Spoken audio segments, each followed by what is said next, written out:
It's just a threesome tonight. What's It's happening just here? it's just a threesome. Mhm. And thank you for those threesome that are watching right now. I appreciate you being ready for when we went live. That's awesome. I want to thank you all. And I have this good feeling because it's not often that I get to be the youngest guy in the room. So when I'm with these two guys over here, I feel rejuvenated. I feel youthful. I feel like Ponce de Leon finally found the fountain of youth. You know what I mean? It's amazing. It's amazing. And I'm here. I'm here with a couple of guys. If you watch, you know who they are. But let's let them introduce themselves. Starting with the man to my left. I mean, all the information's like right here. Not a lot more that you need right there. Tom Hutchison, guys, writer, publisher, art director, all things Big Dog Inc. Yeah. Nice. And below him with the fancy schnancy haircut there. Mm-hmm. I'm JayDee Rosario, the writer and creator of the Oswald Chronicles, Tall Tales, Dreamweavers, Magi's Grace, and a few other things that are coming up. So there you go. And Dreamweavers currently on Kickstarter. Go check it out. There you go. There you go. There you go. There you go. And for those of you who don't know, I am JayDee Rosario from Unstoppable Comics. Been making books not as long as these guys here, but since 2008. And I have been making my share of mistakes over the years. I don't know about you guys. How often do you find yourself saying, I should have caught that before? Oh, I have never made a mistake ever in 15 years, not once. Stop it, Jay. Stop it. I came on the show.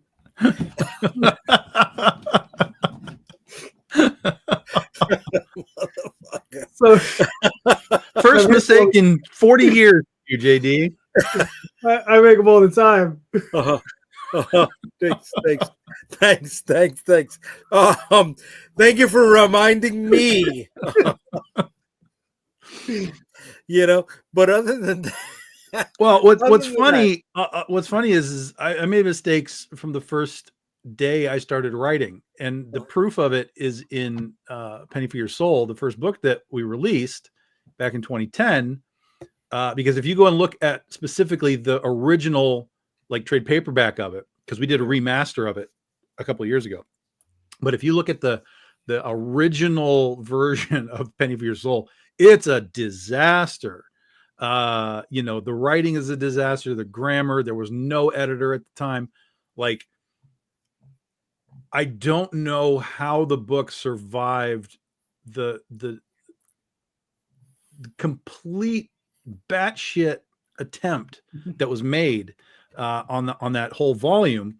And so thank God people latched onto, I guess, the concept enough that they were, able to overlook weird grammatical things and, all that kind of stuff. So the mistakes were made from day one, man. And we just kind of try and clean them up as best we can as we keep going. Yeah. I mean, I have a friend, my friend Steve, he works as a professional editor. He walks into like places like Del Rey and Random House and those places, and he'll see books on other editors' desks. And because he's a freelancer, so he'll come pick stuff up, take home and read it. But he'll see stuff on their desk, and these would be like older novels that they're reprinting, and they're having them retypeset, and they'll have tons of post-it notes. And he's like, "What's all this?" He's like, "These are all the corrections." He said, "But it's already been reprinted 3 times." Yeah, I know. And these are all the corrections. But I just saw, not to throw him under the bus, but I just got volume 2 of the Eric Larson Savage Dragon Ultimate Collections, and there's typos in it, dude. Shit's 30 years old. There's typos. It's like they don't even care. They're like, every time I see a problem in my issue, I go to my letter. I'm like, fuck, let's fix this right now so it's ready for the trade. And we try and fix it before we get to the trade part. Yeah. I have it double checked. I've got, editor, copy editor, everybody who can get to me and try to tell me these corrections need to be made to do so, and funny enough, everyone thinks they're an English major. But everyone gets at least something wrong, man. But that's just when you're in the woods. I mean, and we're just talking about comic books. Like Yeah. I've seen plenty of comic. I've seen stuff from Alan Moore, Neil Gaiman, Warren Ellis. These things go through editors. They go through various people, and there's still mistakes. And this is just comic books. I mean, when we're talking about prose, it's insane. Hi. Yeah. Chris Claremont, Barry Windsor Smith. You're not perfect, guys. You know what I mean? No, that's not necessarily their faults. That's the editor, the editorial team who's on there. You know, I mean, you know, because Chris might have sent in a perfectly good script where everything was correct, and then it got to the letter, and the letter screwed it up, and then the editor never noticed, or the letter screwed it up, and the editor did notice it, and they'd be like, "Yo, that needs to be the printer tomorrow." Done. That's another thing, right? The machine takes precedence, but we don't have the machine behind us, right? So how do we keep those checks and balances in play? Just fix it for the trade, man. Exactly. Just fix it for the trade.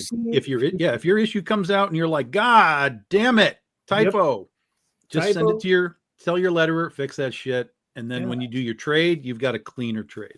Let me tell you, I smack the shit out of my letter every time I find a typo. Oh fuck! Yo, I smack the shit out of my letter every fucking. I mean, I letter my own books, so let you know. You know. You're talking about how I still have this glow about me. That's how I stay. There you go. There you go. You always got that blood pinkish shoe. Does he have a pinkish shoe? It's a pinkish shoe. Yeah. Okay. That's how I keep that. But all right. Our very first books ever produced on our own. Mm-hmm. When you see it, right? Tom, you mentioned Penny for Your Soul. My very first thing would be a Storm Chaser's Ash Can. Calderon, your very first thing ever produced. When you see it, do you cringe? Or do you say... Oh, I hate it. I hate it. Okay. I hate it. But here's the thing. I hate all of my early stuff. Because I can see, not just in the context of like, oh, the lettering is weird or like whatever, not like grammatical, but just like even from a writing standpoint, you know, from like the direction of panels and things like that. I look back and I'm like, can I just George Lucas this, please? Because there's better ways to do everything that I tried to do here. But you have to understand that, you know, we're learning what the hell we're doing at that point. So I think one of the cool things is especially if you can get a long running series, you can go back and say like, look, this is where we were, but like, look where we are now. And you can watch that growth. Understood. And I think that's really cool. I mean, the differences between what you guys have done and what I've done is like, you gotta remember, I started really early. I was 18, 19 years old. So we were children. So we were going to screw up. So when I actually look at the older stuff, I don't feel as cringy because I knew where I was at. I know where I was at. Right. And I knew, like, I was like, all right, well, we were kids and, you know, we made mistakes and, you know, there were grammatical errors. Yeah. There were spelling errors. Sure. But, you know, I mean, the books still came out okay. They weren't great, but they were good, you know? And then when we got into the second issue, third issue, fourth issues, they got you know, better. You know, now we have the advantages of having a very wonderful program called Word and Grammarly, and you know, we can go in there and we can fix most of this stuff. And then, like I said, I have a friend that, you know, if I'm willing to pay him and he's willing to take my money, you know, he'll sit down and brutalize me every. He really wants us to know he's got a friend, Jay. Oh yeah, really. That's twice he's mentioned his friend. It's twice, but he's mentioned one, right? But see, something like Grammarly doesn't understand comic book lettering, right? So there's certain things it doesn't get. Right. You know, the capital, right? The capital I, the lowercase I, right? Things like that. So we have to go in and adjust it. But Tom, a second ago, had mentioned George Lucas, right? And what's up, Brad? And if George Lucas had Superman, right? He'd go back and he'd change the Black Diamond S, right? That very first thing. If you guys had the opportunity now with Photoshop and Play, you know, would you take Oswald or Critter and superimpose a newer, cleaner, or current look over that very first design? I am completely proud of the designs that we had at the beginning for everything. It's so great. My designers did a great job for Critter and all the costumes for all the different characters. You know, JB Neto, who did Penny for Your Soul, we were basically on the fly. Like, this is what we need the hotel uniforms to look like. This is what we need the angels to look like. This is what we need, you know, hell to look like. Like, they went all in, and there's nothing from a design sense that I would change on anything that we did, even at the beginning of our stuff. Okay. Yeah, I feel the same way. Like I said, I mean, you know, we were young, man, when we started this stuff. And I mean, even Oswald, shit, man, I was in my mid-20s when I came up with that character. So, I mean, even then, like, you know, what everybody's accomplished, you know, like the real early stuff, I'm like, okay, you know, there's some stuff there. I'm like, it's a little rough, right? But it just gets better and better as it goes on. You know, I mean, and it's funny because working with Jade, you know, the first 100 or so pages, it's good, but it's not where it's at. Obviously, it's not where it's at now. But once she gets into page like 200, 300, 400, I mean, it just gets better and better and just keeps better. She's just getting better and better. I mean, so, and then the earlier stuff with like Dreamweavers or even Tall Tales, like Tall Tales didn't hit its stride till the 4th issue. So if you can get through those first 3 issues, you'll eventually hit a good one, and that'll be issue 4, right? And that's where that one hits, you know? Okay. With Dreamweavers, the first issue is it's good, but the second and third issues are just way better. Okay. But you're talking about like storytelling, not design. Design as far as the characters? Yeah. Well, you know what's funny is like the other creators like Matt Lunsford, Daphne, Zach, and those guys, they were all my partners, right? In the early days, they were the partners. So, you know, I took a step back and they designed what they designed. And for the most part, I mean, the only time I'd ever step in is like, well, that looks not good or that looks terrible or whatever. Like those are the only times I step in. But if not for that, I mean, I just let them do whatever they wanted to do, you know? Well, I look at my first stuff, right? So the first 3 issues of the Storm Chasers were ash cans. I went back, and they were 12-page ash cans. I went back and I redid them. I expanded them to 22-page stories. I redid a lot. I found a lot of my flaws. I'm like, oh, I could have done that. Right? And the same thing with Curse of the Dragonstorm. The very first thing was a 12-page ash can. And I turned that into a 3-issue miniseries. But had I embraced failure, had I embraced the suck, I would have had more content out there. Right? You don't see them going back and changing the original designs of Wolverine or the Hulk or Superman, right? Or He-Man, right? Or Dave Sim on the first 25 issues of Cerebus. There you go. They did they embrace it? Did they say, I just don't have time for it? Right? Was it the machine that was just like, keep going? You can't be retroactive. You can't. There's no point in going backwards and being like, well, 20 years later, I could have designed the suit differently. No, you've got 20 years on that character. The fans already know what it is. They understand what it is. And I would assume that over time, you would modify the costumes, modify designs, just organically, you know, fix the things you didn't like organically through storytelling as you go forward. But to be like, oh yeah, no, I didn't like Critter's costume, so I'm going to go back and turn it green or something. You know what I mean? Like then you are wasting time. But in your case, where you're talking about like ash cans and stuff, that's just ash cans are sort of like preview things anyway. Right. So if you were at an ash can stage where you're just kind of like, look, this is what we're monkeying around with, you have that moment to go back in and fix things and change things and do them so that when you actually drop the real book, you've got, you know, something that you can really kind of stand behind. Like, look, I upgraded this guy. This is a better product than when we did the ash can. That's a little bit different than like dropping 20 issues and then looking back at, you know, George Lucasing it just because. Yeah, because I'm kind of in that phase now with Dreamweavers, right? So I took that first issue, I relettered the whole thing, and I had the whole thing recolored. Well, actually, colored because the originals are black and white, and it just looks really, really good. You know, and I mean, it was just like, and here's the thing, it was successful enough that the original artist, Matt Lunsford, we're gonna finish the series. You know, After how long? 28 years, give or take. Okay. Well, yeah. See, but again, see that thing that's like Robert Kirkman, right? So he ran the Walking Dead, and now he's doing it again in color.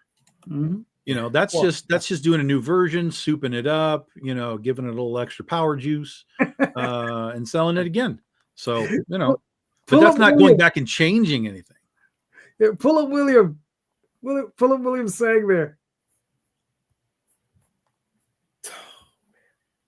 No, William, no, you're just wrong. No, he's completely right. He's 100% right. And he's right because that's exactly how a blind dude would dress. He doesn't know what yellow is. Right. But he still had somebody put it together for him. Wallywood came in and redesigned that costume. And that's a tribute to Wallywood. All right. That's a tribute. But all right, let's use Daredevil for a second. All right. He started off yellow and red, but then later on the full red costume said it came from his dad's fighting robe. Mm-hmm. Wouldn't he have used that red costume? The red parts of the red and yellow costume to have come from the fighting robe, or was that just, it's a nice little clever piece? He went down to Joann's. He got some fabric. Like who gives a shit? The costume looks good the way it is. It looks good. Wallywood knew what he was doing. Sorry. So, all right. You like the yellow and red. You don't like the yellow and red. We like the red. No, I'm indifferent. I'm indifferent. I actually saw a thing with Stan Lee the other day where they talked about the colors, and he didn't give a damn either way. He was just like, "You want red? Make it red. I don't care. Put the book out." Okay. All right. I don't mind the black and red costume either. Because in the end, there are times where I would imagine he said, "Look, I got bigger things to worry about. You like red? Do it red." You know what I mean? Like I would imagine he was probably going crazy at some point. It was just like, whatever, just do whatever you want to do. I got books to put out. They both thought it was dark gray. Wait a minute. See, Daphne gets it. She's on my level. She's on my level. That's great. My first introduction to Daredevil was the Secret Wars action figure that came out. So I didn't know he had existed prior to that, right? He was never in the cartoons, so it didn't matter to me whether he was red and yellow or red. Excuse me. No, let me rewind that. I think my first introduction was the all black Rex Mason look on the Incredible Hulk show. Sure. Movie. Yeah, that's most people's first Daredevil hit. Yeah. Nope. I have no idea. I've never seen it. You didn't watch the Incredible Hulk show? Rex Smith. Excuse me. I did. Rex I probably wasn't. It was one of the movies. It was one of the later movies. Yeah. Trial of the Incredible Hulk. Yeah. Okay.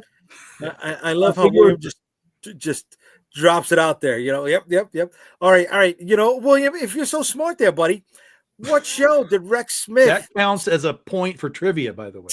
Mm-hmm. You can have it. What show did Rex Smith star on alone? I don't know. I would never have been able to tell you that's dude's name. I only know the context of the show. So I don't know who Rex Smith is outside of anything. I don't know that name. Oh man, come on, buddy. I'm sure you know what the show is. I might know the show. Tell me the show. Yeah. Here we go. Daphne, deep. Daphne knows what it is. She knows what it is. It was a lot. Hey, you go. Street Hawk. Holy shit. Yeah. Fuck that is. Okay. That was the next step between Knight Rider, Airwolf, and then Street Hawk. Yeah. No, I'm good. Don't forget Riptide. Don't forget Riptide. What was that? Oh Oh, it was really bad. It was on CBS. It I mean, was it's a with, boat, obviously. yeah, yeah. It was with oh my God. Talking boat. The guy who was the dad right now on Paradise, who was the father of the president. Oh my God. Yeah, Rob. You're way too deep in the weeds now, man. Yeah. Like I gave you Trial of Incredible Hulk. That's as deep as I can go. So Riptide, they had the boat. They had the boat in Riptide. That's all I got to say. They had the boat. Okay. I played with Micronauts. I don't even know what you're Wait, that's not that Hulk Hogan show. No, that's Thunder. No, Bay Thunder or in something. Paradise. No, Thunder in no. Paradise. Yeah. No. Yeah. All right. Yeah, no, Thunder in Paradise. See, that was a shitty boat, though. That was a shitty boat. It wasn't about. It was just a cigarette boat, right? Yeah. An old cigarette. Yeah. Nothing really fancy going on. Just like yellow and red for Hogan's colors. Yeah. But then there's also, oh man, here we go. They ran out of vehicles to double back to another helicopter. Yes, that's right. They did have the big rescue Coast Guard style helicopter in Riptide. See, I remember that. Like I remember on Friday nights. This is a deep cut. There was a show that I really wish they had expanded on, and if I had the money, I would try to get this and make a book out of it. The 1,000 Lives of Blackjack Savage. What? Yeah. What? Yeah. What is that? Yeah. What is that? You know what I was watching on Friday nights? I was sitting with my grandma watching Dallas. That was my Friday night. Wow. Yeah. Watching Who Shot JR. I could have sworn it was Wednesday. No, that was right. Well, I mean, where we were over the summertime, it was we'd go in and she'd watch Dallas religiously every week. And it was right around that Who Shot JR time. Yeah, that was great. Yeah, Rob knows what's up. Rob knows what's up, baby. Oh, yeah. Yeah, Rob probably knows what fucking Megaforce is too. I am waiting on that documentary. I cannot wait. Listen, if I see Barry Bostwick at any convention, we can't take anything you say seriously, Jay, because you're not a big fan of Laser Blast. You're a motherfucker, bro. That's not right, because Laser Blast was like half a step above a porn. You know what I mean? It was just, Hardcastle and McCormick. Way to go, Daphne. Yes. Oh my God. Who was the guy? It wasn't Brian Dennehy. What was the guy from what was he? He was an older Irish guy. Oh my God. I didn't watch detective shows unless they had talking cars. So Oh, you telling me you didn't watch Magnum PI? No. I was aware of it. I saw elements of it, but I didn't like watch it. I was down with Same with like PI. Miami Vice. I was kind of like, all right, I saw a few Miami Vice here and there. Yeah. Saw an occasional Starsky and Hutch, but I wouldn't say I ever watched them. Yeah, if it wasn't like a cartoon or Godzilla or a kung fu movie, I really wasn't all that interested. Fucking love you, Daphne. Look at that. Brian Keith. She doesn't know that. She's got Google on her phone right now. She's just Brian Keith.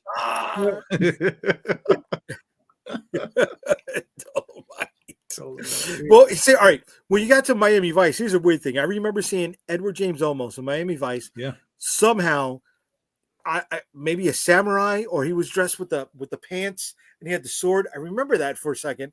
And this is my kid mind, right? Are you not thinking of Blade Runner? No, because I remember watching him in Blade Runner doing origami, and I'm like, oh, that's where he got it from. Okay.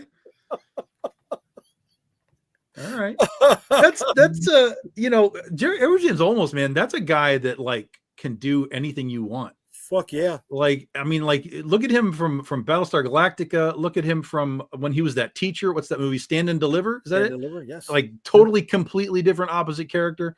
Like that guy is an actor, man. I don't know if he's just like chilling and like, hey man, I've done my shit. But like, I don't know why that guy doesn't work more. He's really good. Wow. I mean, Rob, Tom won't watch, man. I mean, he's on the older side now, obviously. I understand. He's in his 90s now, I would imagine. Yeah, probably. No, probably not close. in his 90s. He's probably in his 80s. Late 80s? He's probably in his late 80s. Yeah. See, now I'm going to Google this. I mean, if he was 40 in Stand and Deliver, that's the 80s. Yeah. So he's got to be closing in on the 80s. Yeah. He was reasonably old in Battlestar. Yeah. Yeah. And that's at least, 15 years old? That's 20 years old now. Jesus. He is 78. He was born in 47. Yeah, there you go. Oh, So yeah. I figured he was pretty close. Yeah. Closing he's in a on big those little mama. 80s. Yeah. Yeah. But he's up there, man. Oh, he was also in Selena. Well, he's in tons of stuff. I'm just kind of surprised I don't see him in more, especially with all these TV shows that we got all these old actors now. Harrison Ford's in like Yellowstone and Kevin Costner and stuff. I'm like, he would fit in great in some of those types of TV shows. So he's been around. Jesus Christ. Baseball movies, the Melendez Brothers movies, Hollywood Confidential. Oh, Two Guns with Denzel and Marky Mark. Look at that. Wolfen. He was in Wolfen. yeah, he was in Wolfen. Yeah. Oh my God. I think that's his first movie. He plays like an Indian werewolf dude. Yeah. He does. It was Albert Finney and Gregory Hines. Why don't I remember Edward James Olmos in that? Because he was like a kid.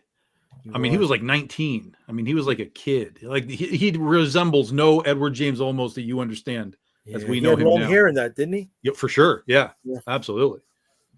Yeah. Oh no, that was not his. That was his fifth movie. What's his first movie? Black Fist. Junkie in a Bathroom. Junkie in a Bathroom. Aloha, Bobby and Rose. He was Chicano #1. Alambrista, he was the drunk. Oh shit. So Wolfen is maybe his first like starring role. No, because here we had Fukatsu no Hi, a Japanese movie. He was Captain Lopez.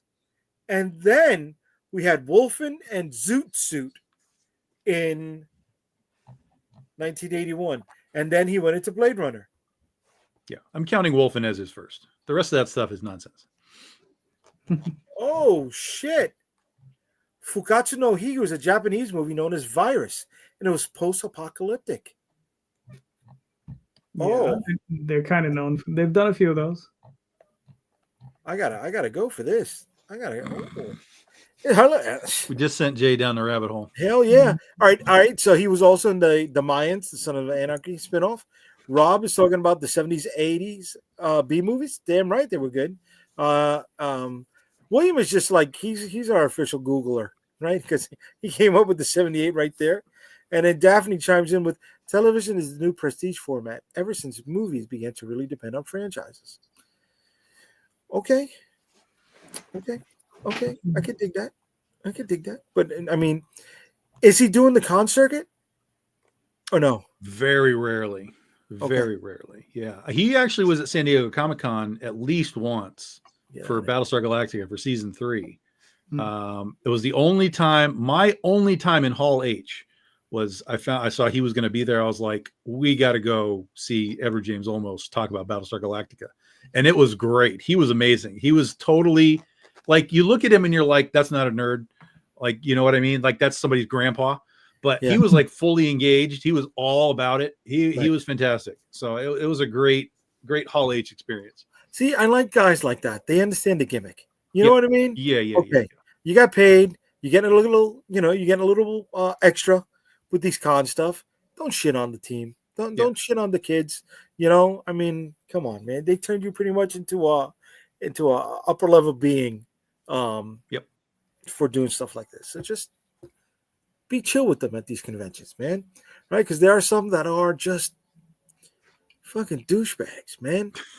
Right? They don't. I think if you're in a Hall H situation, I think most people are okay. But it's usually when you're like meeting them to get like meet and greet opportunities and signatures, that's where it can really go sideways. I've seen some stuff. I've heard some stuff. Really? Like that's where it really goes weird. But if they're just up on stage, generally speaking, they're like excited to be there. And all the Battlestar guys were fully in, but especially Edward. He was really a good surprise. Who was the actor that played Spider-Man's teacher? That he was in the Ang Lee Hulk. That they said, oh, he was the leader guy. No, that's the other Hulk. That's the other Hulk. No, that he also did the show about the tech guys. I think his last name is Starr. Don't know. You know, Also, you have a dude- computer in front of you. What's up? You know, you have a computer in front of you. Just say it. You know. Yeah. Anyways, he was a cool dude. He hung out with us one time at C2E2. But then my buddy was like, "Oh, there we go. Fuck yeah, Martin Starr. Thank you, William. Thank you. You guys are just wading around in the weeds tonight, man. You are in the weeds. There you go. There he goes. Anyway, so Martin Starr was a cool dude. He hung out with us. He had a couple drinks with us. Unfortunately, when my buddy asked to take a picture with him, he said he couldn't, even though he was chilling with us, because he was under contract with Reed Pop to be at C2E2. But he was all right with us the whole fucking time at the show, man. You know, and my buddy understood. He was like, "No problem, I get it." You know. Well, here we go. Daphne says Harrison Ford hated Star Wars since the first movie. I don't believe that for a second. I believe that was shtick that he put on for years and years and years. Because he even came back for another Star Wars. He came in the Rise of Skywalker too. So I don't believe that for a second. I think he was just putting everybody on. He wanted people to believe that. Oh yes, he got killed in the Rise of Skywalker, right? No, he got killed in Force Awakens, and then he came back as sort of a Kylo Ren image in his head in Rise of Skywalker. Okay. See, but I love how Mark Hamill makes fun of him. There's that one clip. Oh yeah, talking about when the trash compactor. Yeah, and Harrison Ford was like, "Hey kid, that ain't that kind of movie. It ain't that kind of movie." Right? So, you know, there's a bit of a curmudgeon, right? For sure. Yeah. Made him right. Made him. I fully believe that he was just doing his actor shtick. Yeah. So all right, what is it? He came back with Indiana Jones. He came back with Star Wars, right? He's now in Marvel. Is he gonna come back and do the Tom Clancy? Well, he was in Blade Runner. He was in the remake of Blade Runner. Right, he was in Blade Runner again. Right? I think. Well, he said he was in an interview one time. He says, "Yep, I'm going to come back to every one of my movies so I can ruin them all." That was what he said. Yeah.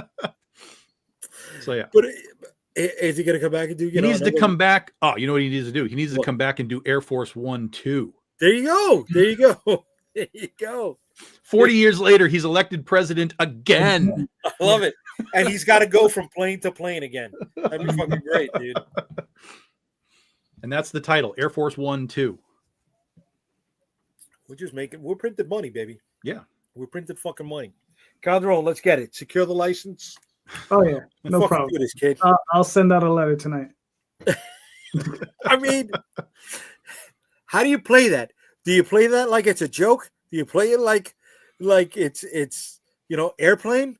Or do you lean it so hard into it being serious that you just got to laugh at it? You play it like a 7 deuce in poker and you fold it. Never fold a 7 deuce. Never fold a 7 deuce. Never fold a 7 deuce.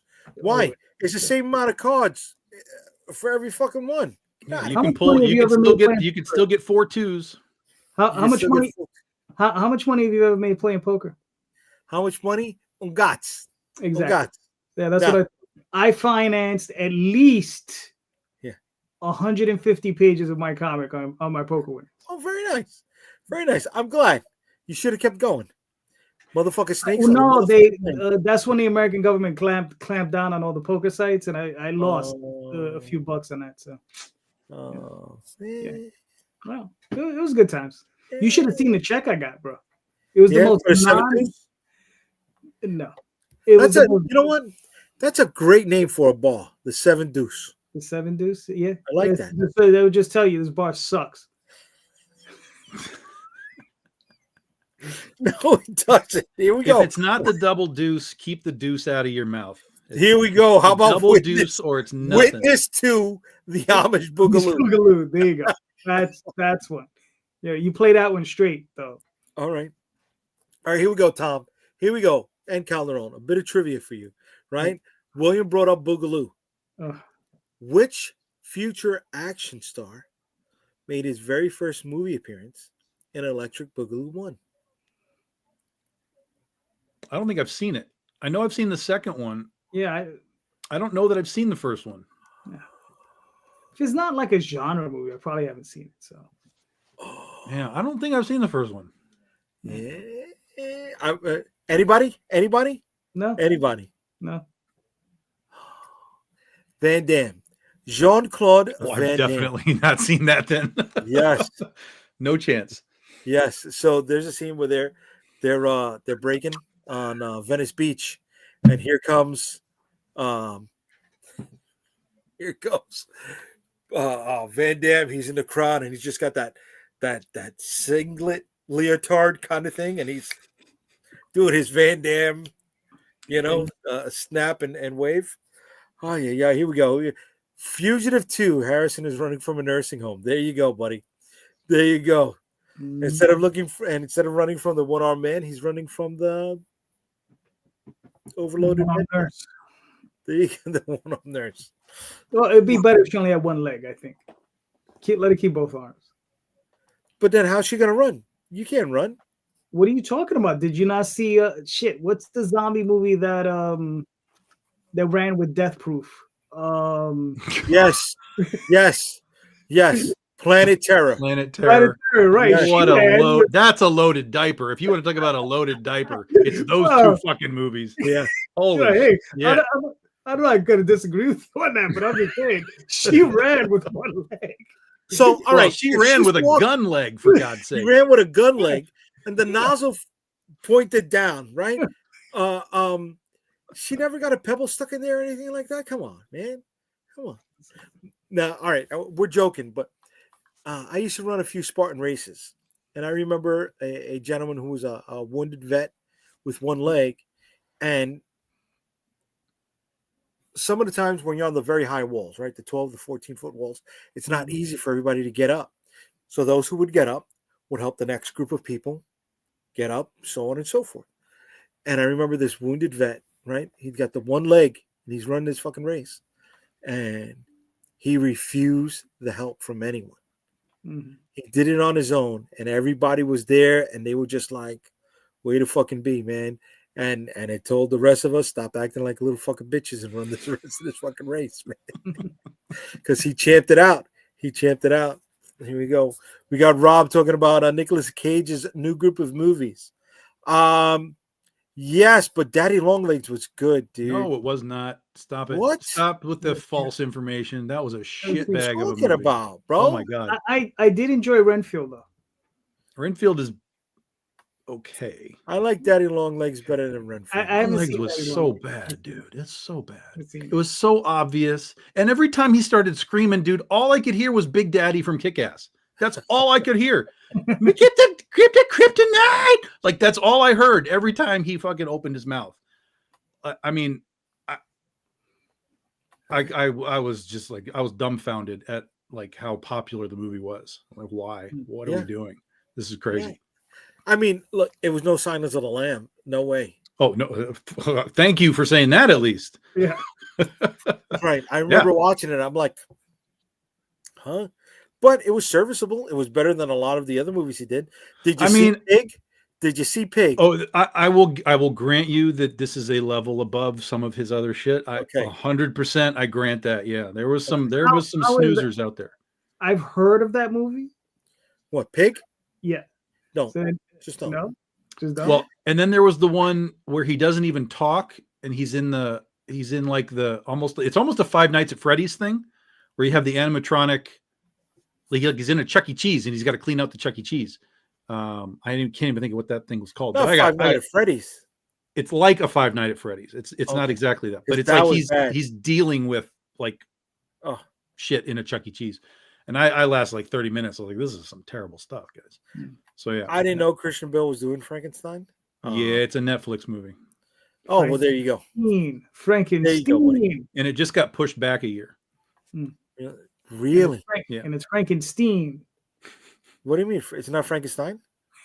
That's going right over his head, isn't it? Yeah, it is. Yeah. All right. I know it is. Come on, man. Right. Come on, bro.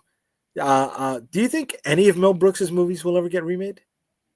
No. Why would you remake them? Originals. You have the originals. You don't need to remake them. There's no way. Well, first of all, you can't make any Mel Brooks movies now. You can't, right? You can't. So remaking them, even if you were to do a remake, like it can't be what it was. It is absolutely impossible. Make Blazing Saddles today. Impossible.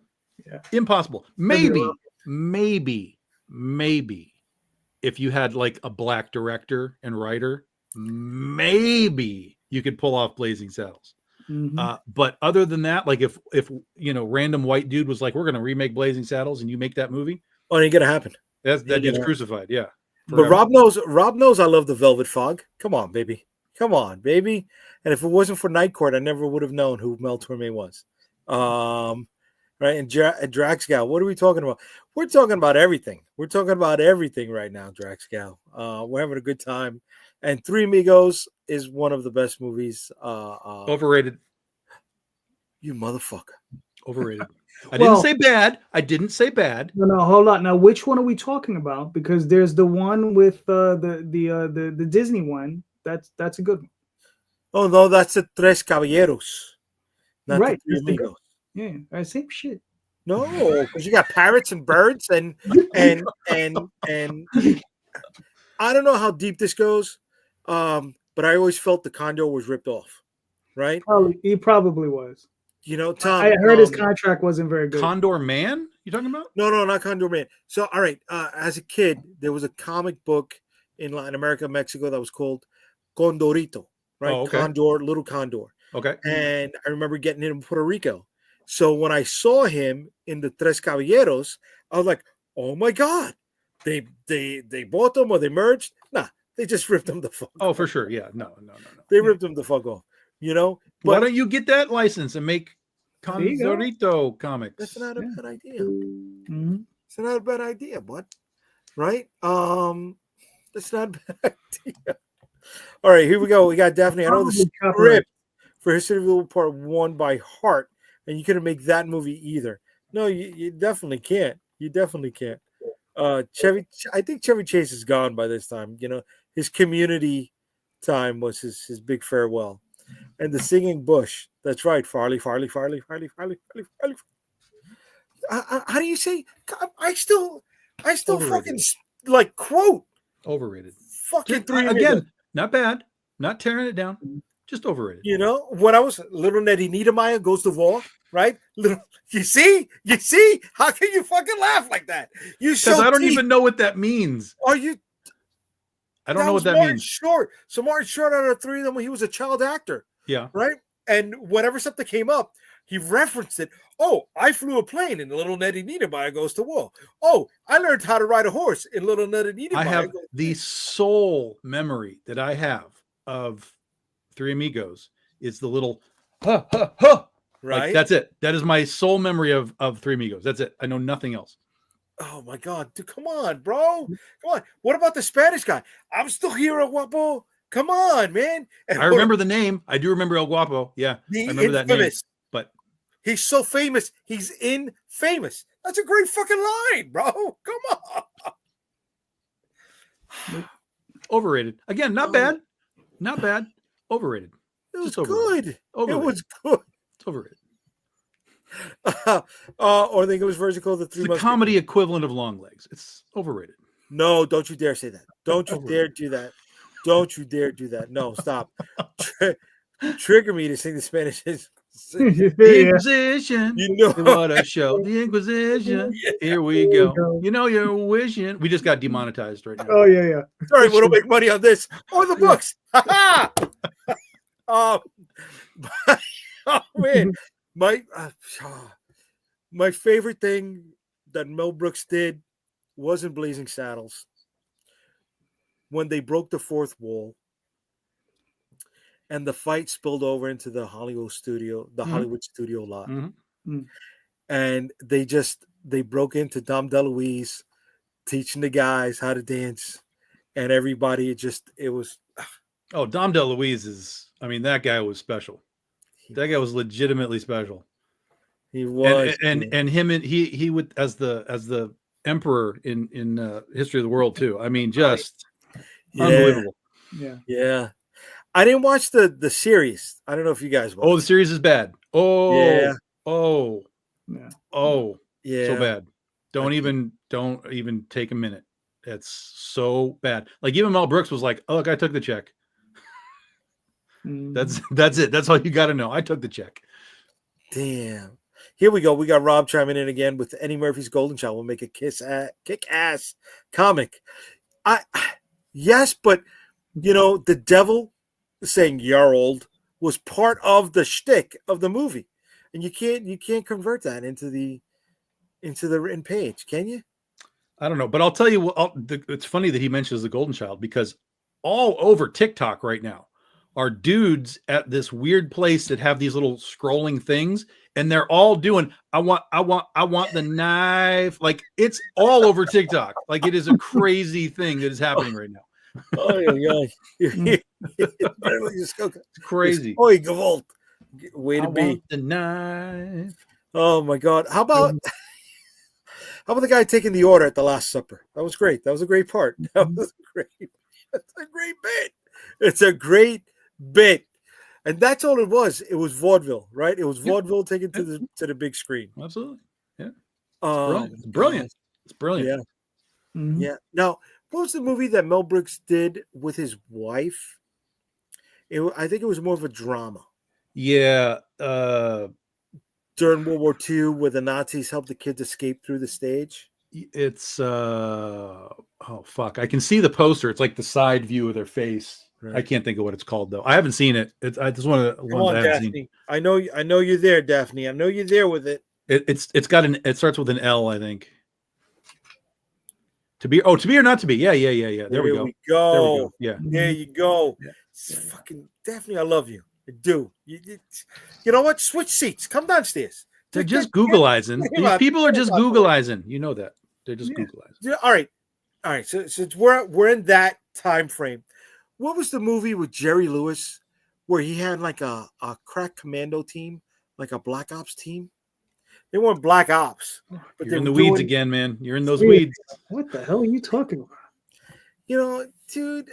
You're in those weeds. You're in New York. You had Channel 5 where they That sounds like something from 1973 that I would know nothing about. I was probably busy reading a book. Here it is. Here we go. Daphne doesn't need to Google Mel Brooks. Yeah, girl. I'm on your side with this, homie. Shit. You go read your book. Go read your book. Yeah. You didn't watch Airwolf. You didn't watch Riptide. You didn't watch Megaforce. Nobody watched Megaforce. Yeah, I don't think anyone watched. But you saw Laser Blast. We saw Laser Blast for sure. Well, I bet you didn't watch Kroll either. Nope. Are you sure? That was a joke. No, seriously, I've never seen Kroll. When I was a kid, I begged my brothers and sisters because I was too young to go see it by myself. I begged my brother; they would not take me to go see it. Really? Yeah. That was a perennial movie on early cable channels. Like it would run all the time. Yeah. It was like you would get Kroll and like Jaws 3 and then like Risky Business. Like that would be your cycle for the day. I saw Hawk the Slayer. I saw Dragon Slayer, Conan, just about every other movie. Kroll was one of the few that. Do you like Lord of the Rings? Are you a fantasy guy too? That sort of stuff. Okay, yeah. I think you'll like it. I think if you gave it an honest try, I think you'd like it. Yeah. But be prepared. Be prepared. It's in that 80s. era. Oh yeah. Right. I mean, dude, have you seen Hawk the Slayer? You gotta go watch Hawk the Slayer. How about this? Oh, Beastmaster. Right. Yeah. Beastmaster, or as I like to call, we didn't have the rights to He-Man. You know what I'm saying? Come on, bro. Bro, he had a big Black Panther. Wasn't that well before He-Man? Yeah, it wasn't. No. It was after He-Man. He-Man was like 84 or something, wasn't it? He-Man was 82, buddy. No, 82. Stop. 100%. 82. 100%, bud. 100%. Because I'm not trying to bring things down. My pop passed away in 1982, and he bought me the He-Man and Battle Cat set at a Toys R Us. So Beastmaster is 1982. Okay. Beastmaster's 82. Okay, so what's He-Man? 82. Of course, it doesn't give me the year for this one. Here we go.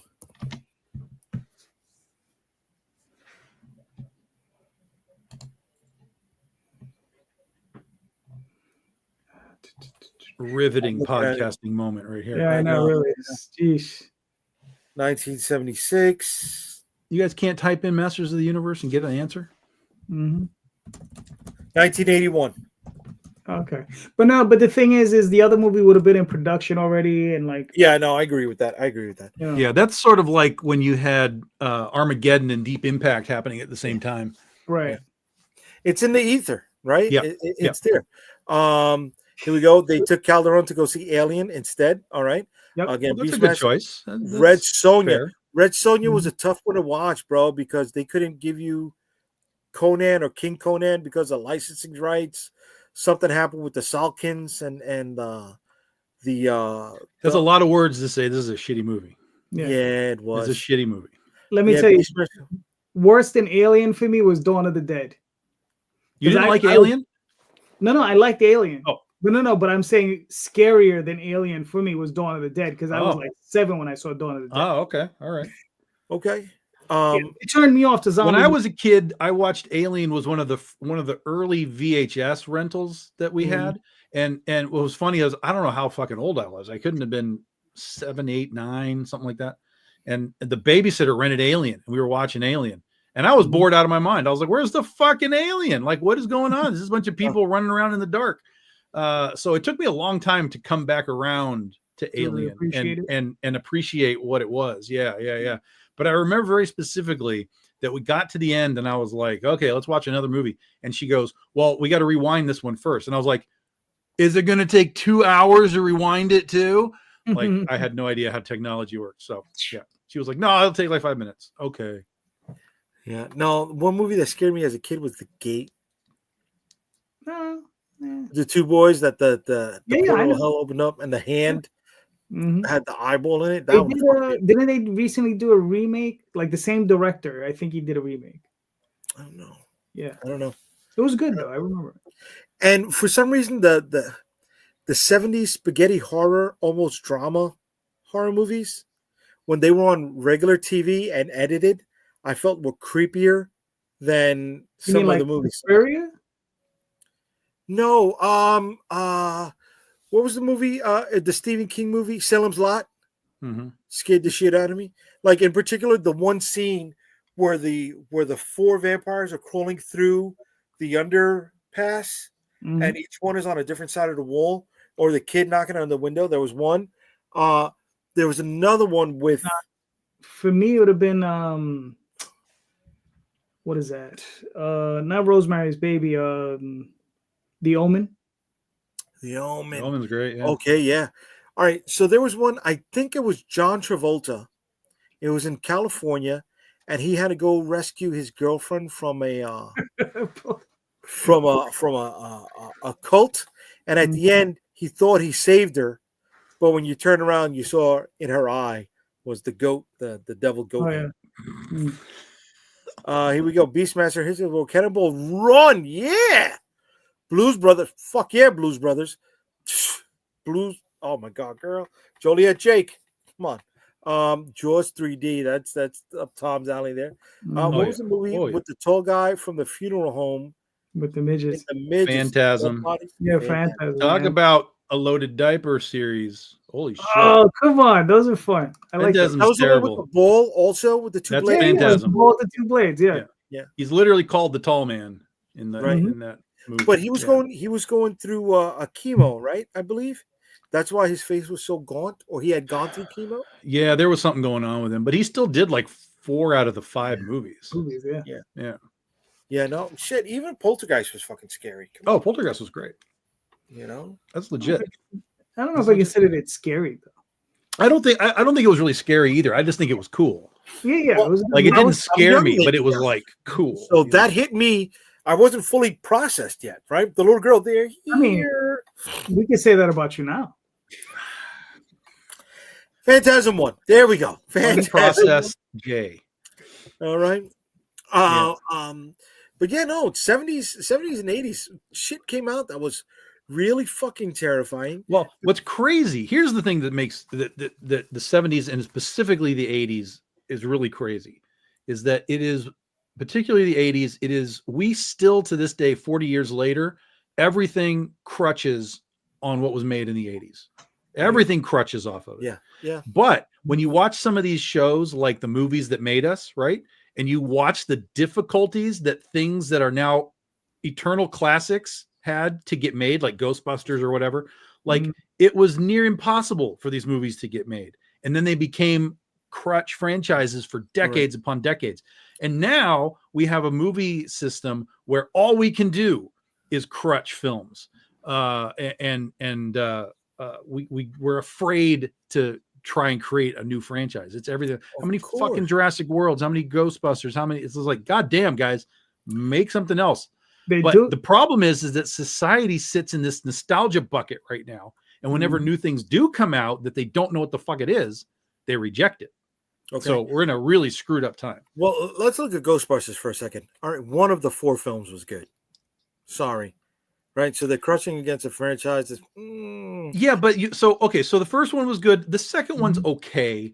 See, one of the five were good. Right. There's not 5. There's only 4. No. Oh, the girl one. Yeah, no one talks about that. That's not even. Of course. That was terrible. I got 15 minutes into it.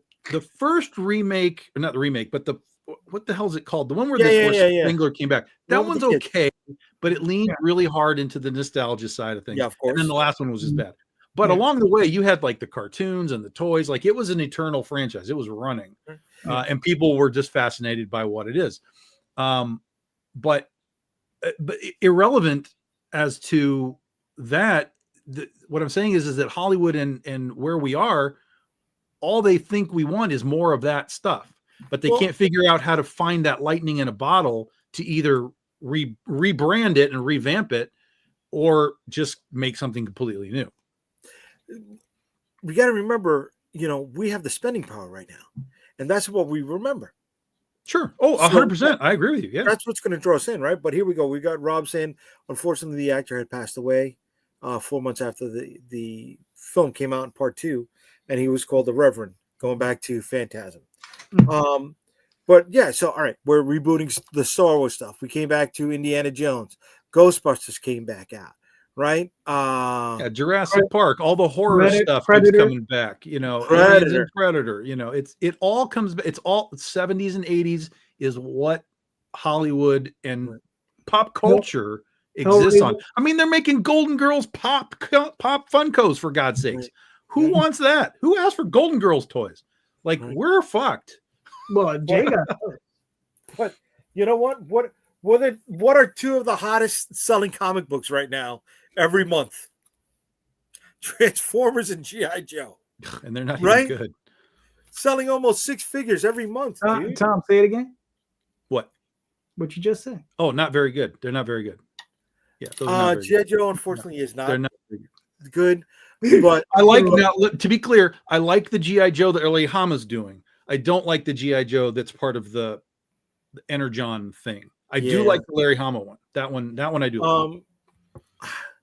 Pick up Transformers. No, please. I tried. It was shit. Dude, it shit on everything immediately. I gave it 3 issues. I was done. Watching Cliff Jumper flip off Megatron, I'm like, no, this is horseshit. This is made for fucking 13-year-olds. Like this is not great. Look, you got in this last issue of Transformers. Yeah, Bruticus and Devastator just have toe to toe. I don't care. Here we go. All right, hold on. Going back to the chat over here, we got Golden Girls rule. No, I'm sorry, they don't. I'm gonna pay for. Well, Golden Girls are fine. Like I'm not tearing it down, but I'm saying who asked for Golden Girls toys? No. Who's buying that? What is the market for Golden Girls toys? With an audience raised on YouTube, that's true. But in the 80s, a lot of these producers were fucking coked out. Let's be honest. Stuff should never have gotten made, and they were given the green light because they were a little, toked out. It's true. It is true. Well, and a lot of that stuff was made really low budget too. Like they were just cranking stuff out because not only did you have movies, but you had for the first time the home video market that was starting. And so they were just cranking stuff out, just be like, we have distribution for this in multiple ways. Go. Have you not seen Basket Case 1 through 19?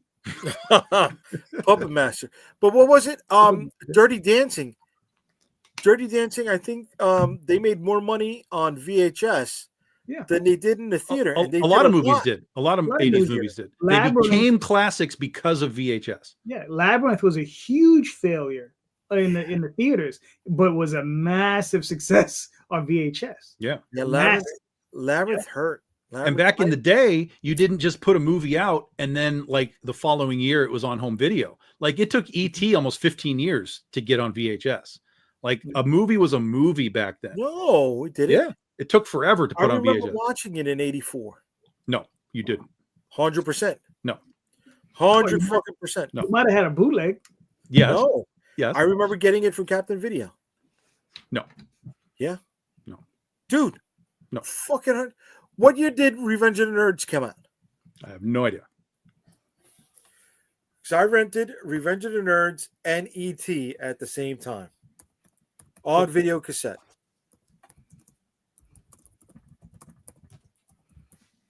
%, brother. All right, so that was an '84 film. So you figure maybe a year later, '85. Can tell you. Yeah. Here we go. We got Strange Brew, Buckaroo Banzai. Oh yeah, that was just on TV. That's where the hell did I see that? I think it was on Tubi or something. I was that started to watch that the other day. Yeah, that was another one that slipped by me. I watched it recently. I had what's funny is I had the comic book. Like Marvel did a comic adaptation. Really? Yeah. But I didn't know what the fuck was going on. So I was like, I couldn't key in to what the hell it was. Jeff Goldblum, RoboCop, Clancy Brown. Oh, Clancy Brown, Highlander. That Highlander was fucking great, bro. That first Highlander one. Supposedly again. Here we go. Right, they're making a remake supposedly with Henry Cavill. Oh, he's already filming it. Yeah. Well, they've been talking about it for years, but so they're actually underway now. They want to sell the archive, or they want to sell the movie, Daphne. I think the movie that got shelved, or I think it was being destroyed for tax reasons, may get a chance to be released. Yeah, that's that Wile E. Coyote thing. Right. Yeah. Wile E. Coyote versus Acme. But they just pulled all that Looney Tunes stuff off of Max. They did? I didn't know that. It's gone. Yeah. Wait, it's not on Cartoon Network anymore? No, it was on Max for the longest time. Yeah. That sucks, man. And with the movie that just came out that completely tanked. By the way, you want to know why it tanked? Have you seen the trailer? Which movie? Looney Tunes, The Day the Planet Blew Up or something. It opened last week. Oh, wow. I didn't know about this. Yeah. I didn't know. And it's basically the whole movie is basically just like Daffy Duck and Porky Pig and running around doing like the trailer was just horrendous. Oh, they're doing the Marvin the Martian? No, there's no Marvin the Martian. Well, I mean, not in the trailer. He's not. Literally, the whole trailer is Daffy and Porky running around doing stuff. Like, this is a terrible trailer. Whatever's going on, this is a terrible trailer. I don't know if the movie's good or not, but goddamn, it's the Highlander series is on Tubi. London, is that the movie series or the TV series? With I think I saw the first movie on Tubi the other night. Yeah. Okay. I don't know if they have all of them, but I did see the first one because it was funny because it said Highlander the movie, and I'm like, duh. What else would it be? I'm like, oh yeah, there's a TV show. Yeah, I like the TV show. What was the name? Alexander Paul? Right? No, it wasn't Alexander. Adrian Paul. Adrian Paul. There we go. There we go. Here we go. Warner Brothers wants to sell the only IP that can go head to head with Disney. That sucks because that was Warner Brothers' bread and butter for a time, right? Mm-hmm. Shit, man. Yeah. Well, I mean, they don't have the creative. Those characters are irrelevant to audiences today. Look what happened with the LeBron Space Jam movie. No one cared. Yeah.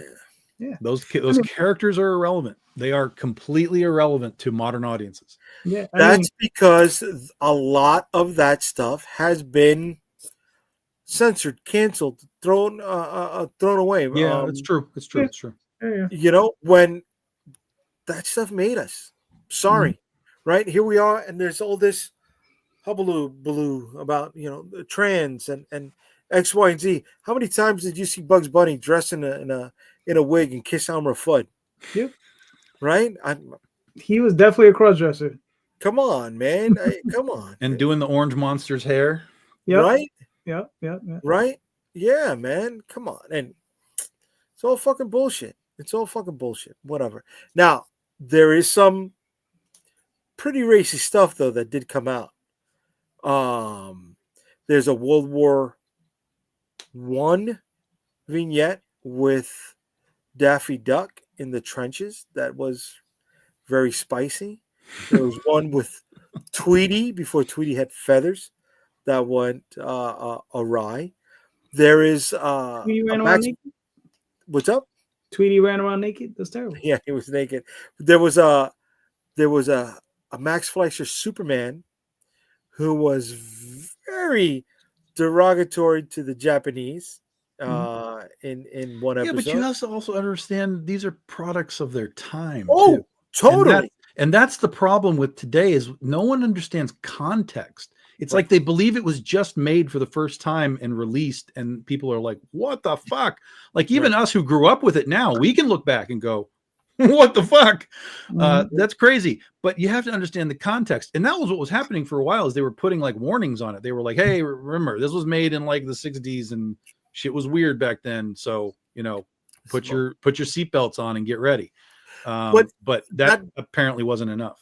This brings us back to the question for the night, right? Embracing the failure, right? Embracing the flaws. There was a question of the night. Yeah, there was a topic for tonight, right? Do you embrace the failure? Do you embrace your flaws? Do we say, okay, we did this? I mean, I sat through what? It's been an hour and almost 10 minutes of this show. Sure. Yeah, I mean, I think if you go back through your history of sitting stuff, down there right now, not you. Like I think if you go through your history of stuff and you're clearly seeing, like, let's just take Looney Tunes, and you're clearly like, oh, this one does not work anymore.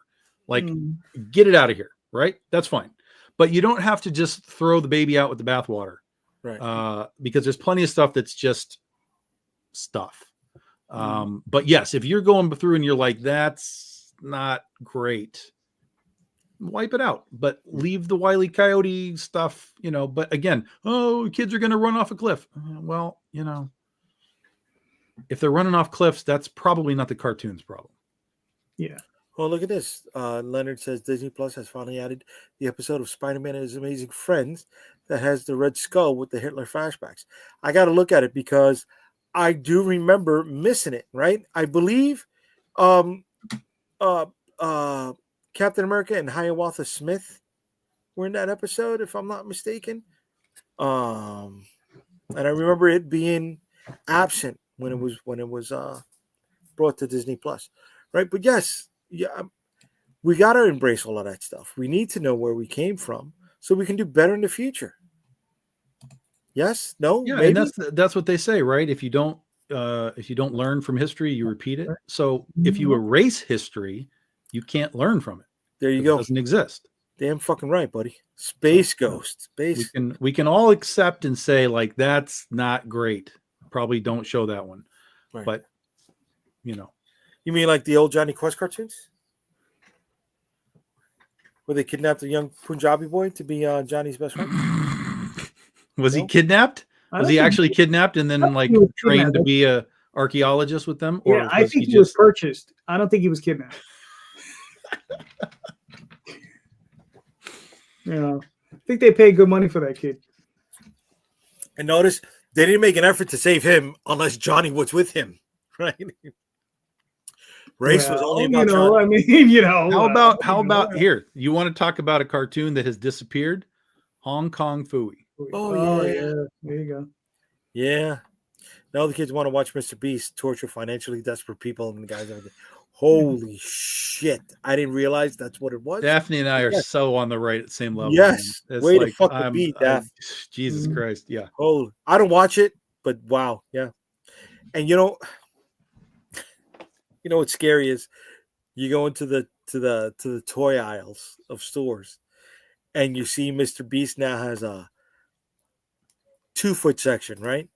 In the toy aisles with his product. There's Mr. Beast toys? Oh, brother. I knew he had like a candy bar thing that was happening, but Mr. Beast bar. Yeah. And the reason I know about it is because the manufacturer that I'm going to be using produces some of those toys.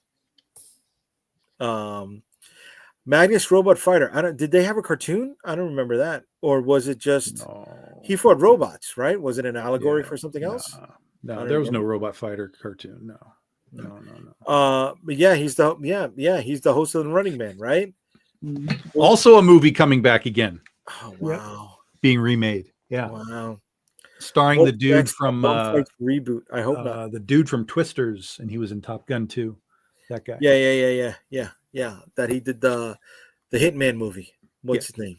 Yeah. I don't know his name. I just know his face. Yeah. Sorry, dude. I thought he was Clint Eastwood's son. I could see that. I could see that. Yeah. No, somebody else is Clint Eastwood's son. Yes. Whatever. You know what? I don't want to tear the guy down. He's making his fucking money. Way to be, brother. Way to be. I'm glad he's making money. But yeah, right. Is somebody like Mr. Beast embracing failure or taking advantage of the needy? Well, I mean, he does do in some capacity. He does do some good with his money that he gets because he gets a shitload of money. But as far as like all of his game shows and stuff, they're usually pretty whacked. Really, they're usually pretty. Like just like Daphne said, they're usually highly questionable as far as dealing with the money and stuff. Yeah, it's crazy. Wow. It's crazy. Daphne has, but he has, like I said, he has done. He went. I remember there was a story about him going to Africa and digging clean water wells or something, right? Like, and people lost their shit about it. They were like, some kid was blind and he got him a retina transplant or whatever, and people were upset about it. I'm like, what are you upset about? And the answer was he's throwing his money around. He just wants to be the good Samaritan. So everybody can. It's like, well, and you know what? I don't really give a fuck in that regard. If he's going to go and do good things and film it, I think that's better than these guys that are like filming themselves giving food to dudes that are homeless on the street and trying to make content out of that. Like, or the guy that buys the 100 cheeseburgers from McDonald's and just walks around the street. Yeah. Well, I mean, that's okay. Again, I don't mind him doing it, but he's doing it in a way where he's like, hey, look at me. I'm doing a thing over here. You know what I'm saying? So, but in that case, it's a very, you're putting these guys on camera. It's very uncomfortable. But if you're going to Africa and a bunch of dudes are dying of thirst and you're like, we're going to dig you a well, I'm in. Like, do it. Like, I'm good. And what about these guys who just want to go off into space and go to Mars and waste all this billions of dollars, literally? And it's like, what the hell does that do for anybody on the planet? Right. But aside from that, I mean, there was a young lady who recently, she's been put on blast because she paid a homeless woman $20 to jump into the lake, and the homeless woman couldn't swim, and she ran away from her, and she was screaming. I hope somebody got her out. I mean, whatever. Fuck him. Fuck stupid people like that. All right, nobody cared about him helping people. He paid for social media engagement nobody cared about him helping people. He paid for social media engagement by bad mouthing him. Okay. What are you talking about? That's what Mr. Beast is doing. It's all content. Yeah, of course it's all content. Yeah. But what I'm saying is there's a difference between digging wells in Africa and being like, hey, would you like this cheeseburger if I put you on camera? And it's like, that's cringy. Okay. And they kind of made fun of that actually on Squid Game, the Squid Game 2. They had a guy going around going like, hey, do you want a lottery ticket or do you want a hamburger? Like, make your choice, Oh, I saw that part. Yeah, it was a bun. It was it was the roast bum, right? Yeah. All right, it's the old bum fight videos, right? That's what it is, unfortunately. Yeah. And that's too many people like that cringy shit. And is that what excels right now on fucking YouTube? Is that where I only got 14 people watching right now? Is that because we're not beating the shit out of each other? Yeah, but we have here's the key, Jay. We have the right 14 people watching. We have the key. They're engaging.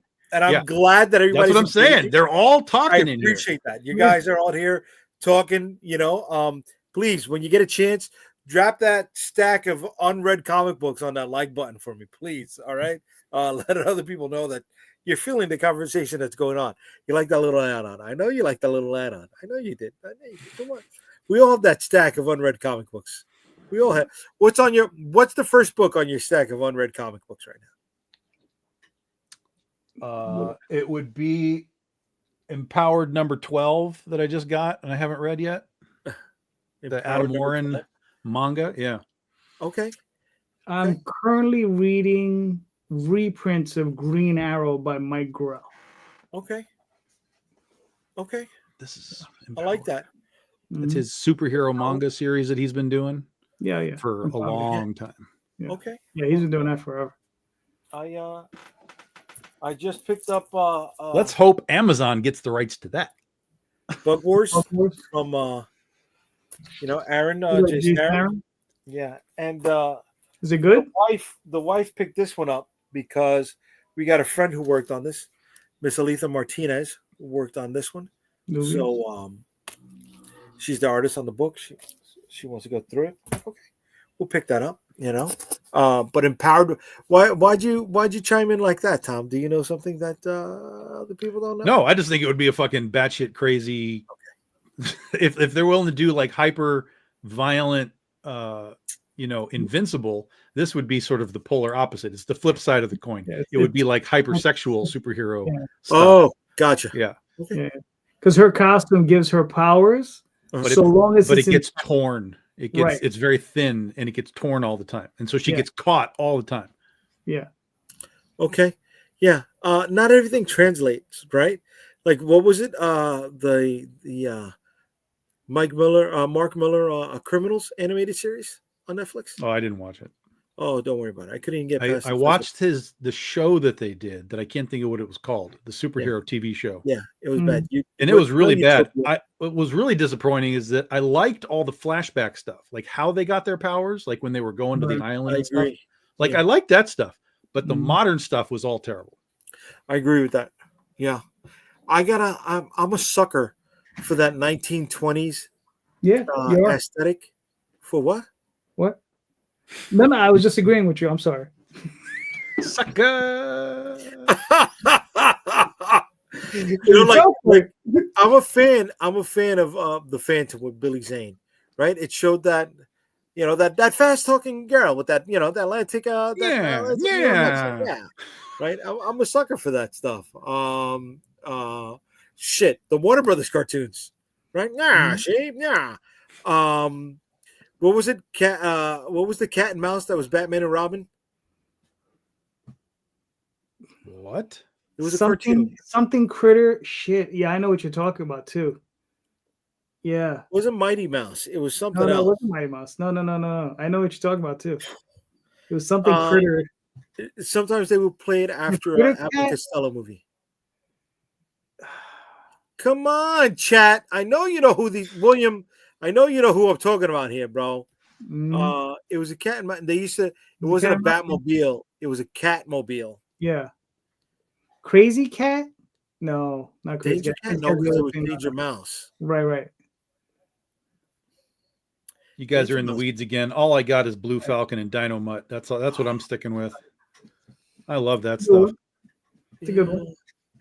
Yeah, you know what? I only really got Blue Falcon when he was on Laugh Olympics. Not Laugh Olympics. What was it? Laugh Olympics was the movie. What was the Hanna-Barbera? Laugh Olympics was like a TV thing where they would have all the TV shows would get together and like fight each other. Yeah. Oh, so then I got it right. That's Laugh Olympics, yeah. Animal Olympics. Okay. Yeah. Moby Dick. There was a Moby Dick show. Yeah. It was the two little kids with the big white whale.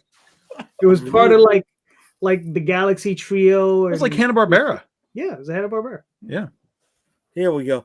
Maybe stop wishing that everything's picked up by these companies that will just ring out everything you like about it to turn it into gray slop. Okay. Well, I think it depends. Like Invincible is really well done.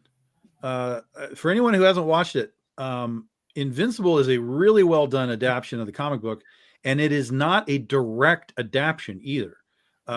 Kirkman is writing it far more tight than the comic books because season 3 just ended, right? The second half came out. Yeah, season 3 just finished, and that's like through volume 12 of the comics. So almost halfway through the entire series. So it's tightened, it's condensed, and there is new stuff in there. And what I just read an article is that season 4 is actually going to be a story that doesn't exist in the comics at all. Oh, nice. It's going to be a thing with Damien Darkblood, who's that detective guy who showed up earlier. They're going to do a story with him that supposedly is dealing with going to hell and so on. And then people are speculating that might allow for a lead into a Spawn show. Nice. Well, here we go. Rob is talking about what you're talking about, right? And he believes he could do better. So that's great. That's awesome. But there's also things like I heard the rape was not put into the series. They're not at that point yet. They're not at that point in the story. No, the character exists, but they haven't reached that point in the story. Okay, that's later in the story. Okay, all right. Yeah, I'm lost on that time frame of it. I thought it happened. That won't happen. What I'm bent out of shape about is if season 4 is this Damien Darkblood thing and it's the whole season, we're not going to get to my favorite guy, which is this giant T-Rex dude who wears a cape called Dinosaurus. That's really the next part of the story. Like if they were to just go by the story. And so I was all excited. I'm like, fucking give me Dinosaurus. And now they're like, nah, we're going to give you Damien Darkblood and the omnibus. I enjoyed that. Daphne does not agree with you there, Tom. Look at this. Makes the ultra violence. And he says, it doesn't bother me at all. Now here's the thing. I'm not into animation really at all anymore. Okay. Like, so at all, like, I don't know what happened, but I really struggle with watching animation. So even watching Invincible, I'm not like fully engaged, but I like that it exists, because if that exists, that opens doors for a lot of things potentially, down the line. So just the fact that it exists and that it has a really, really high rating score, that's equally as amazing. Well, Rob said this earlier in the chat, but he brought up the Flash Gordon series. You say you don't like animation, but that Flash Gordon filmation series was really good. At least the first season. Second season, yeah, we talked about that before. Yeah. They used sort of the Masters of the Universe style stuff too. Well, it was the same production company. Yeah. Right. And a lot of their sound effects would be carried on, not just to Masters of the Universe, but to the Tarzan series and to the Lone Ranger series and the other stuff that they did as well. But it wasn't adult, but it was as adult as Johnny Quest was or Planet of the Apes was when they came out. Right. So it wasn't a pure kiddie themed animated series. Right. Yeah. Here we go. Yeah, and I like older animation, like stuff that I came up with. I can still watch some of that, but that's just a nostalgia tick. Right. But there's a point in animation, and it's CGI animation and it's cartoon animation. I just can't. There's a complete disconnect now. Listen, I know a lot of people hated that He-Man series, the Kevin Smith He-Man series. I really liked it. I really, really dug it. But going back to Rob here, the Damien Darkblood season 4 is something that Kirkman wanted to do, but he had gotten so far along that he thought diving into a 12-issue arc. Excuse me. He thought diverging into a 12-issue arc, dealing with it, would have thrown the comic book series off. He always wanted to do that arc in the comic. Okay. And then Daphne says, there's a theory I saw that posits the main reason Disney is making all these live-action remakes is for all the people who won't watch cartoons. I don't watch those live-action remakes either. So, no. I saw the first one. I saw Beauty and the Beast because I went and saw it with somebody, and I was like, this isn't that good, is it? Because she was like a big fan of this stuff, and I'm like, I don't think this is actually that good, is it? And she was like, no, this is really good. I was like, oh, okay, it's not for me. I liked it. I didn't like the Mulan one as much. I'm looking forward to Lilu and Stitch. Did not see any of the Mufasa or Lion King ones. No. Or the Jungle Book. I saw that one. I enjoyed that one. Didn't do it for me. I think I saw the Jungle Book with Life of Pi. It was Jungle Book on the water. But Life of Pi is definitely a better movie. I believe so. Mm-hmm. I'm going with the kids to see Snow White tomorrow. Okay. I'm so sorry for you. I refuse to watch live action stuff. All right. Yes, Snow White. Yeah. Look, they got to make their money any way they can. Right. It goes back to the Colonel, who when he was running the Elvis Presley business, would sell buttons that said "I love Elvis Presley" along with buttons that said, "I hate Elvis Presley." Well, and the fucking Mufasa, I thought it was going to tank this last one. I thought Mufasa was going to tank, and it did not. It made big fucking money again. So these things are working. Aladdin was garbage. I'm sorry. Aladdin. You don't have to apologize. I didn't see it. Oh, they didn't get my $8. Was that the live action? Yeah, live action. It was a live action one. I see it. Yeah. So bad I didn't even know. I was like, all right. Because I was like, I like the. I think that was the one that came after Beauty and the Beast. I think that was the second one, and I was like, I can't do this. There's no way. No. Listen, there's some. Even though it's a Guy Ritchie heist movie, which is Guy Ritchie's bread and butter, it didn't work. It did not work, right? Has Guy Ritchie done many movies that are not heist movies? He's done just sort of like action-y things. Yeah. I don't think it's all heist stuff, but it's all sort of action-y spy. Well, he had the Man from U.N.C.L.E. That was a heist movie. It was a 2-man heist. Lock, Stock, and Two Smoking Barrels. That was an earlier. It was a heist movie. Not where they were exactly planning a bank robbery, but Ministry of Ungentlemanly Warfare last year was a heist movie. But it's not. But some of these things, they're not just straight heist movies like that. Right. No, they're not. No, definitely not straight heist movies. That's like a war themed around it thing. Yeah. Oh, there you go. Somebody put up King Arthur. There you go. Yeah, King Arthur was a heist movie. That's right. Yeah, William. Listen, that King Arthur though was better than the other one with what's his name? Taron Egerton and Jamie Foxx, because that Robin Hood was garbage. Wait, you say King Arthur? I'm sorry. Yeah, there was a Robin Hood. Well, there was a couple of Robin Hoods in the last decade. One of them was with Russell Crowe, which was like that was so bad. And that was a Ridley Scott movie. Ridley Scott, it was so bad. And then they did another one that was far worse, just in the last 5 years or so. It was like, so King Arthur, the Guy Ritchie one with the guy from Sons of Anarchy, felt like a Robin Hood movie to me. Excuse me. Okay. Yeah. Yes. I liked Eric Bana as his dad in the beginning of the movie, though. As Kingpin Dragon. Because I like Eric Bana, that's why. Okay. All right. I don't know. I'm lukewarm on Eric Bana. I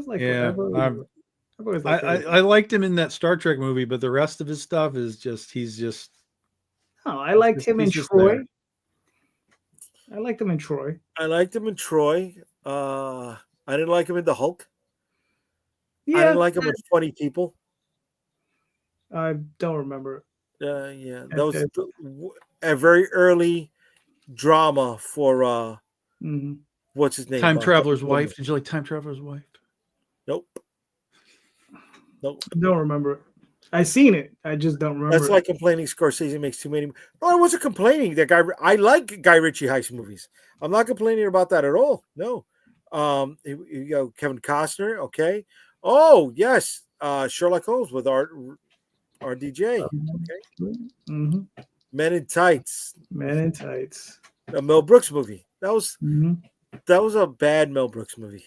Right after Spaceballs, they were just The Spaceballs people really like a lot. Dead and Loving It. Dracula Dead and Loving It. Like I don't like that. The Spaceballs hold up. Oh yes, it does. It's been a long time. Spaceballs holds up. I watch that 2 or 3 times a year. It does not fail. Does not fail. Because History of the World holds up. Yes. I'm a little upset that my wife is using the word cringe in her statement. We're gonna have a talk about that one, young lady, please. Okay. All right. So yeah, I went in the weeds with you with that one, Jay. No one knows what that movie is. Which one? Time Traveler's Wife. You want to talk about weeds right now? It's a deep weed. Here we go with weeds. Come on. There we go. That's not weeds. That's an 80s sort of staple. Yeah. That's not in this. Is great, dude. Robert Urich, Space Herpes, Houston, Space Herpes, Crosby, who? Space Herpes, Bruce Valanche, Rosie Greer, Oh my god, I can't believe I'm mentioning so many fucking people in this movie. What's his name? Barrymore's last movie. Holy shit! Yeah, I was watching a documentary the other night. It's on Tubi for Richard Corbin and his stuff, all his crazy movies that he made. Death Race 2000.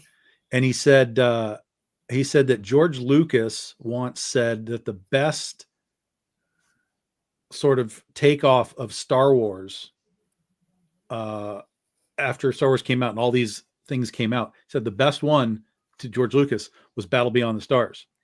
Battle Beyond the Stars. Yeah. Is that the one with the boob ship? Yes, I think that's the boob ship one. Yeah. I probably saw it. I just don't remember the name on it. Yeah. And then was that the one with Molly Ringwald? No. It had, if I'm thinking, I might be cross-pollinating, but one of them had Joni from Joni Loves Chachi. She was in it. Oh, wow. No, that's Galaxy Terror. That's that one. Okay, that's that one. Yeah, I was cross-pollinating. That's the one with the giant worm. Yeah, you're right. Yeah. No, it's those are Roger Corman movies. That'll Be on the Stars. Yeah, I mean they all kind of blend together. Dark Star, Battle Beyond the Stars, Star Crash. Yeah, Star Crash at least had Carolyn Monroe to look at. That was okay. And who? What? There we go. Damn it, Daphne. I was gonna say who was Roger Corman's biggest breakout apprentice, or oh yeah, James Cameron. Yeah, James Cameron. Yeah, he did. He did basically all the set design stuff for Dark Star. Battle Beyond the Stars was the one with the big beach balloon. Yeah.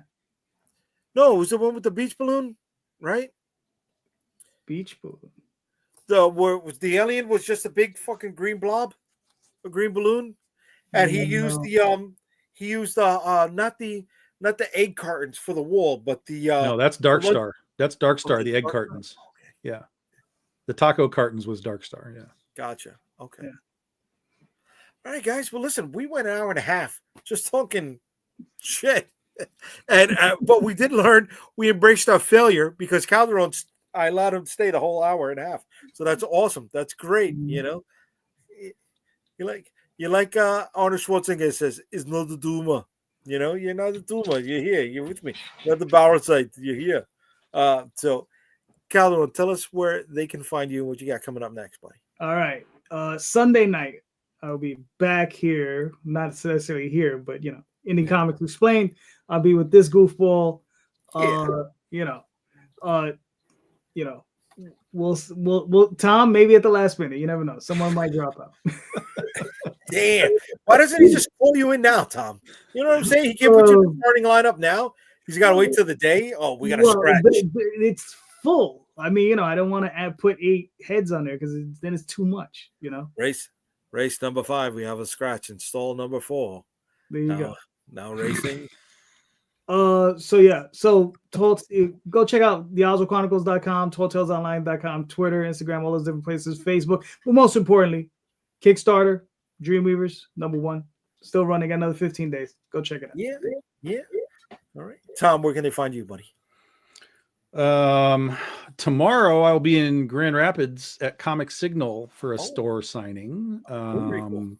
We're doing that tomorrow. And it's actually in Plainfield. It's a little bit north of Grand Rapids. We'll be there. And then in about 2.5 weeks, we'll be at C2E2, returning to C2E2 for the first time since I think 2019 or so.